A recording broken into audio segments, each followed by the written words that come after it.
watching Channel 4 and the story of one of the most beloved steam engines of all time, Mallard, the Drake's Progress. Despite all the extensions of motorways and the continuous development of the private car, Britain's railways survive to accept the challenge of a new age. The post-Beeching era has seen faster speeds, electrification on a vast scale, and streamlined intercity services, with trains that now race non-stop through abandoned stations. Once, Little Bytham in Lincolnshire had a station of its own. No trains have stopped here since 1959. Yet for just one day, this sleepy country village, where not much happens even today, suddenly leapt into the news headlines. And a fascinating sign on a local inn recalls the event. This is on the old Great Northern Railway, about 100 miles from London. Today's high-speed trains race down the bank from Little Bytham to Essendine at 125 miles an hour. And yet, amazingly, at this same spot, 50 years ago, a steam locomotive managed to chalk up the amazing speed of 126 miles an hour, and thus became, for all times, the world's fastest ever steam locomotive. It was named after a duck, Mallard.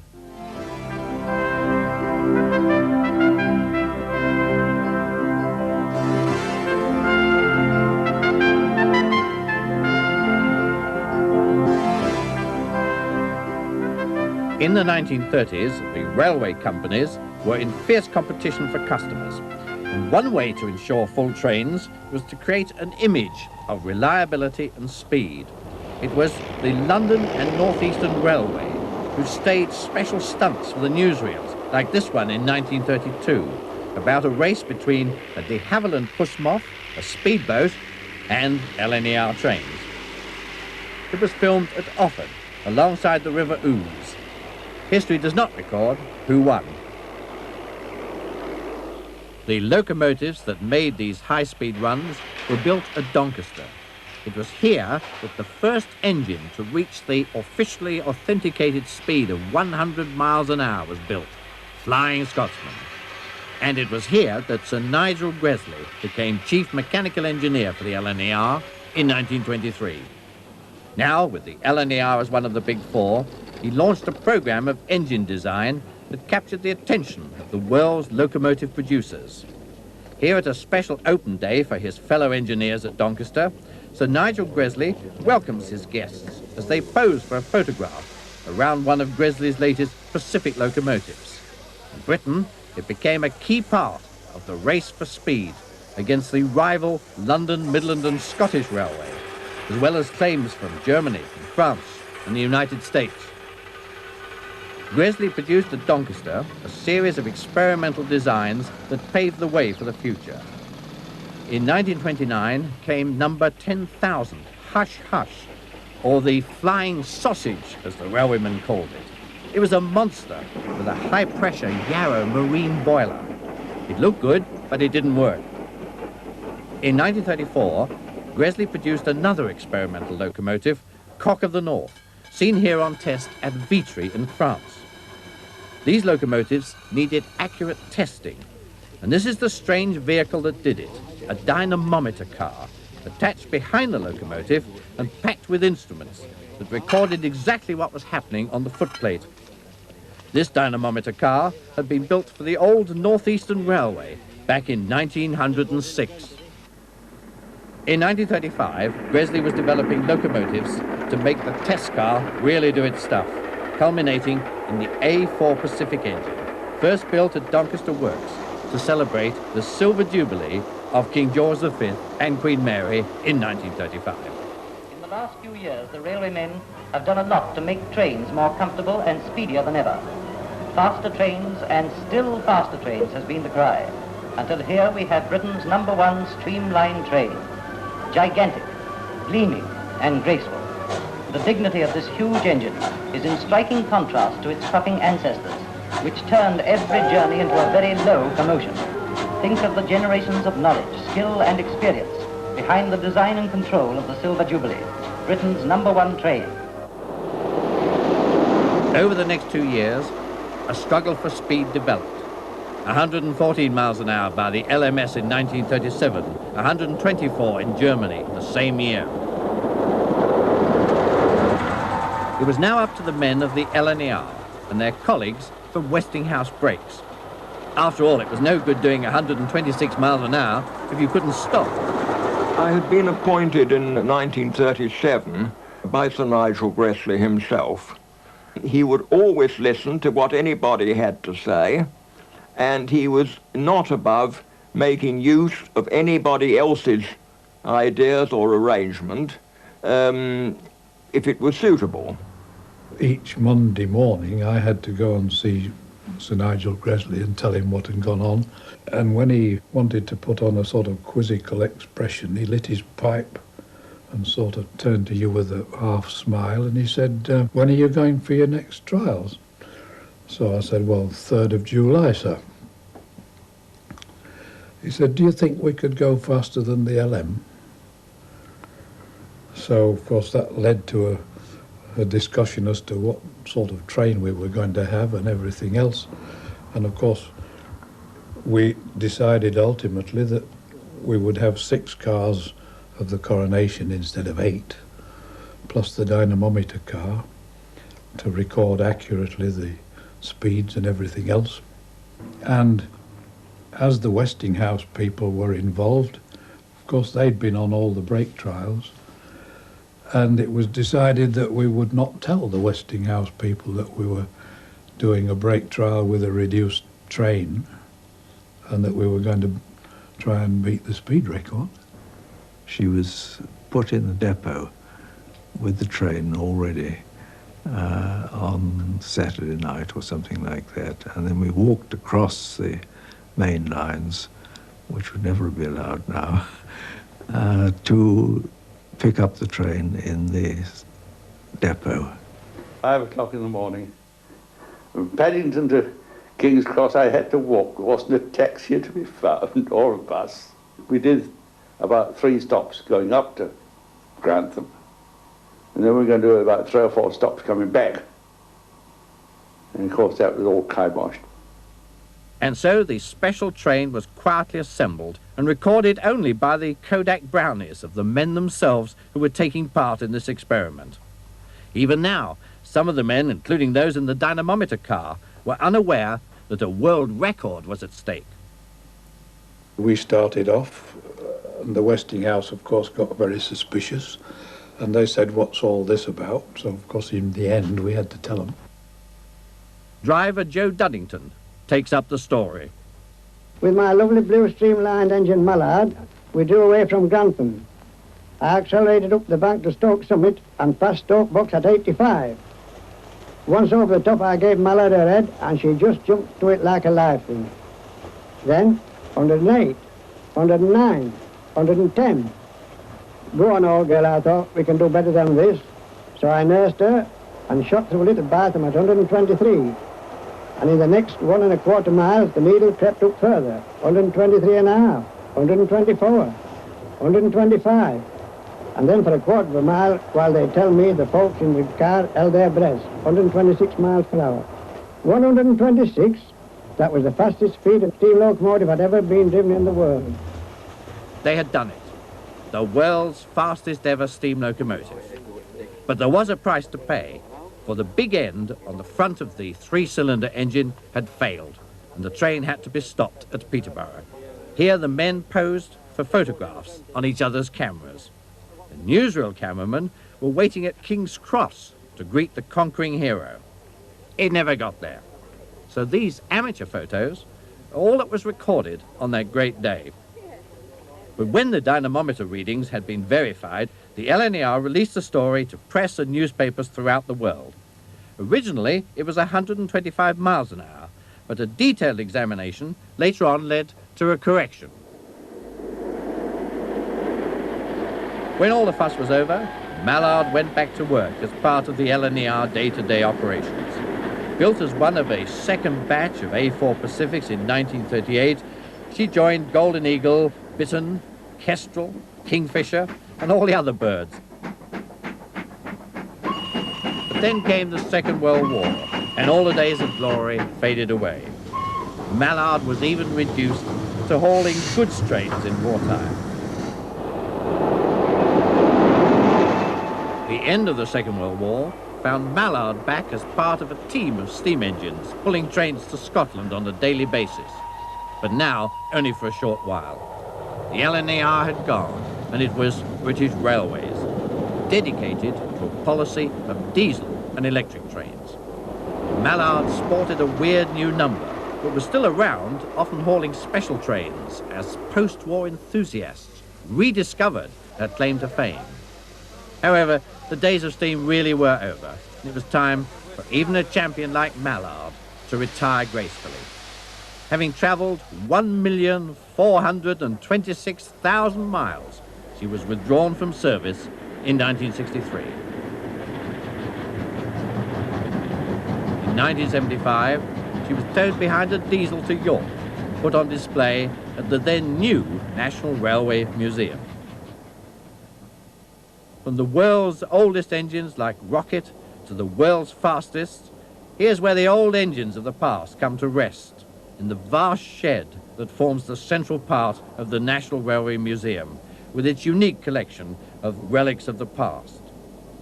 Some 2 million people a year come here to see this superb repository of our recent past. Even the all-important dynamometer car that recorded Mallard's triumph is preserved at York. Well, there was no good telling people that you've done 126 miles an hour. You had to be able to prove it. And this is how you did it. It's called a dynamometer car. And this particular one was built by the North Eastern Railway as far back as 1906. It was still in use right up to 1951. And this is where it happened. Now, in fact, normally in here, the actual speed of the locomotive isn't, strangely, very important at all. This is recording things like the steam pressure, the amount of coal that's been used, the amount of water that's been consumed on the trip, and what is to call the drawbar tension, which is actually the power of the locomotive to pull a train behind it.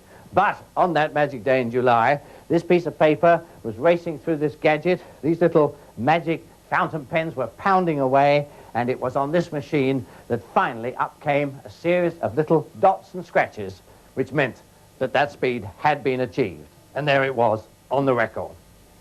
And here it is, the actual roll that went through this machine on that July day and recorded the record. And this is the moment when the record was broken. Now, rather interestingly, it actually says on it 125 miles an hour, but these charts had to be specially technically interpreted to get it all right and balance out the various factors. And so it was finally worked out that, well, for 144 yards at any rate, the train went at 126 miles an hour.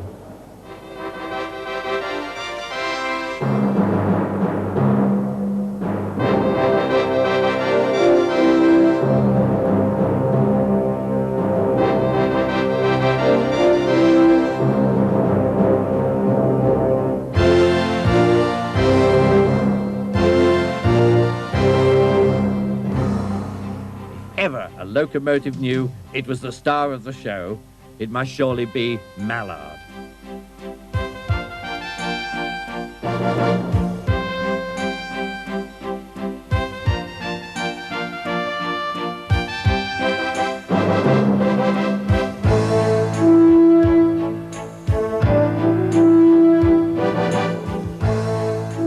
The story of its journey to York is told by Dr. John Coyley, keeper of the museum. Well, it came up by rail from London, where it had been on show since it retired in '63 at the British Transport Museum in Clapham. It was an obvious choice for them, the world's fastest steam locomotive. And when it was restored for them after finished running on British Rail, they did it up splendidly, but they obviously didn't expect it to steam again, as we found. The workshops at York have restoration work for years ahead of them as they constantly update the collection and try to keep as much running as they can. For here there's a special policy. No good to see steam engines just static on a plinth. To understand them, you must see them live and breathe. And so every effort is made to put them into action wherever possible. The range of the collection is enormous. an old wooden snowplough dating back to Victorian times. And those old platform ticket machines that were once so familiar with their polished brass handles and the names of the old railway companies prominently displayed and resplendent in the company colours. And a Nestle's, as we once called it, chocolate machine, which always seemed to work first time, most times. There are magnificent examples of royal carriages of the past, so that we can see how Queen Victoria travelled 100 years ago. The travelling post office dates back to 1838. This was another British first, and the one at York has all the familiar fixtures and fittings, just like today. Even the now abandoned advanced passenger train has a place amongst the relics of the past. But Mallard is one of the most precious relics, still steaming to this day round those parts of the British railway system which will allow the use of steam engines. Rob Shorland-Ball, deputy keeper of the museum, explains why she's so important. The future of Mallard is bound up with the future of the whole museum, and our plans over the next 4 or 5 years include an expansion of our display space by more than 50%.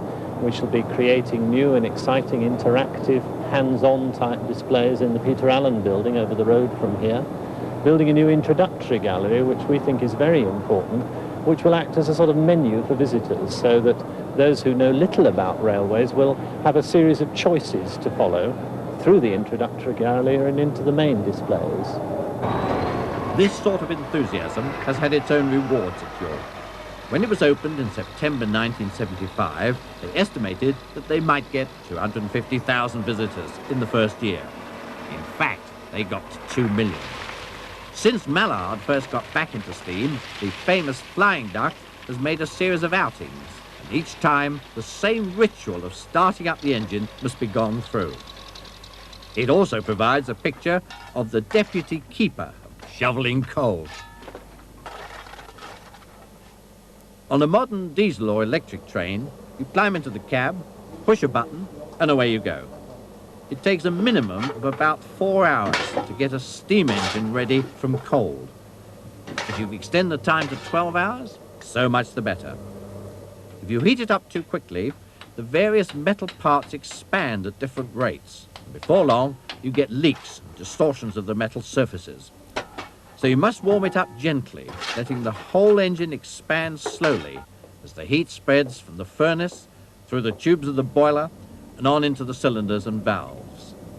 Only when the boiler pressure is correct, the engine is nicely warm throughout, will it perform properly, with no chance of damage. In the old days, steam raising, as it was called, was a drudge, a task given to the young trainee engine drivers who used to book on at sheds all over the country at 2 o'clock in the morning to get the engines ready for the men coming on duty at perhaps 6 or 7 o'clock. Sam Foster, British Rail's boiler inspector, makes a final check on Mallard's front end. Today, getting a steam engine ready is an honour which only a privileged few are allowed to qualify for. The lads 50 years ago would have thought you were mad if you suggested steam raising just for fun. But Mallard today is a star who draws the crowds wherever she goes. When the lighting up process has been completed, the proud locomotive leaves her shed on the way to pick up her train.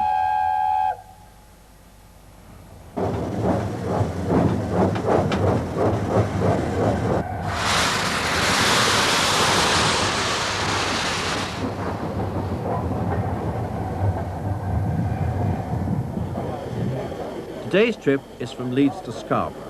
The crowds are out to give a super send-off to Mallard. Hauling a post office special to show off the work of the travelling post office and the issuing of a new set of stamps, the locomotive carries a special flag. The men on the footplate are ready for a brisk run, though not, I'm afraid, at 126 miles an hour. Mallard today is officially restricted to 60 miles an hour. Although the old Loco men say she could still do that famous speed record figure if pushed, without the big end trouble that brought her to a sharp standstill at Peterborough after her great effort. From the air, the train looks like a supermodel layout. This is a living museum with a vengeance. Today, the other star turn is the travelling post office. The system has hardly changed since it was first tried out on the Liverpool and Manchester Railway 150 years ago. Letters come in vast sacks into the travelling post office vans, and as the train goes on its way, they're sorted into pigeonholes by town and city. Sorting of the letters while on the move creates a big saving in time, which would otherwise be wasted in some office. Today, special first day covers have been issued to everyone on the train. Mine joins the system and is filed away to hopefully reach its destination. Mallard is on one of its favourite steam runs, heading from York towards the east coast and the sea. It all helps to create a holiday atmosphere, soon to be confirmed, as we arrive at Scarborough, the town that contributed £35,000 towards the cost of the restoration of the great engine. All the cameras and videos are out to record the nameplate, which tells the story of 1938. And all the enthusiasts for miles around come to pay tribute. Ironically, this post office trip was supposed to be a secret, but the word soon gets around. Mallard is coming. The local radio and press are there to greet us. And to see us on our way home. What a day out it's been. Lovely old Pullman car coaches, a postal service on board the train, newly designed stamps to put on our cards and letters, and above all, the sight and sound of that great locomotive up in front, pounding its way past Kirkham Abbey and Castle Howard and Malton and Knapton on the smooth, flat sections between the Yorkshire Wolds and the North Yorkshire Moors, where Mallard gets a chance to show why she was, and always will be, a champion amongst champions.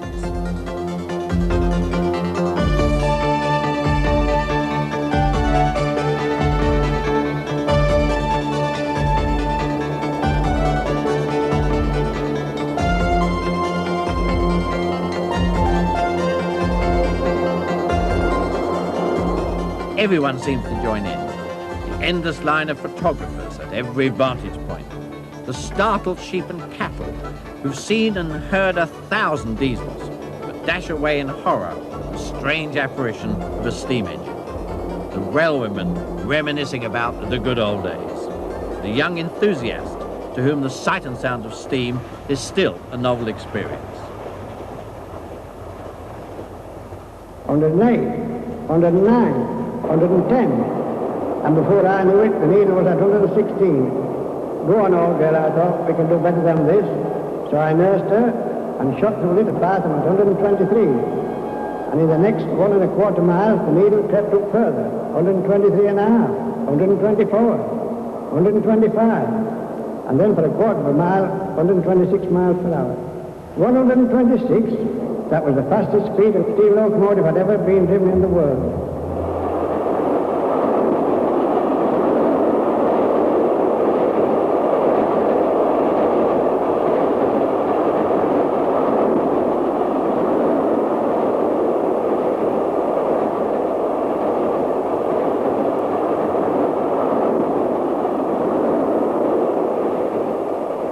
Mechanically restored and resplendent in its original livery, Mallard is indeed a rhapsody in blue, racing through the countryside, in the land where not only were railways invented, but where steam railways reached their highest peak of development half a century ago.